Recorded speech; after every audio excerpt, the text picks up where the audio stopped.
যারা আলেমের হাতে হ্যান্ডকাপ পরিয়েছিল, যারা এদেশের সহজ সরল অবলা মানুষদেরকে দিনের পর দিন রাতের পর রাত জুলুম নির্যাতনার নিপীড়ন করেছিল, এদেশের জনগণ এদেশে ঠিকই আছে, কিন্তু যারা জালেম, যারা জুলুম অন্যায় অবিচার করেছিল তারা আর এদেশে নেই। কথা বলেন ঠিক কিনা? আরো জোরে বলেন ঠিক কিনা? এই কোরআনের বাণী কেউ বন্ধ করতে পেরেছে? কথা বলেন, কেউ বন্ধ করতে পেরেছে? যে বন্ধ করতে চেয়েছে সে নিজেই নিভিয়ে গিয়েছে। কোরআনের জ্ঞান নেই। কোরআনের জ্ঞান থাকলে কি এই কথা কেউ বলতে পারে যে কোরআনে রাজনীতি নাই? এই কথা কেউ বলতে পারে?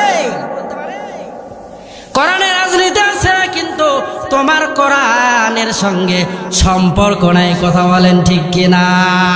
মাথা বেশি পাগলা করিও না। দীর্ঘ 16টি বছর ফেসিবাদী জালেম শাহী ক্ষমতার মসনদে বসেছিল।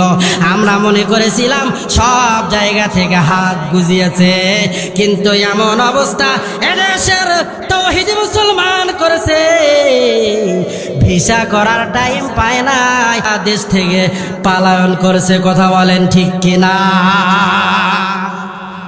বেশি বাড়াবাড়ি করিও না, ইতিহাস থেকে শিক্ষা গ্রহণ করো, না হলে তাদের মতো অবস্থা হয়ে যেতে পারে। কিনা বাংলার মানুষ আমাদের আর বোকা হয়ে থাকলে হবে না।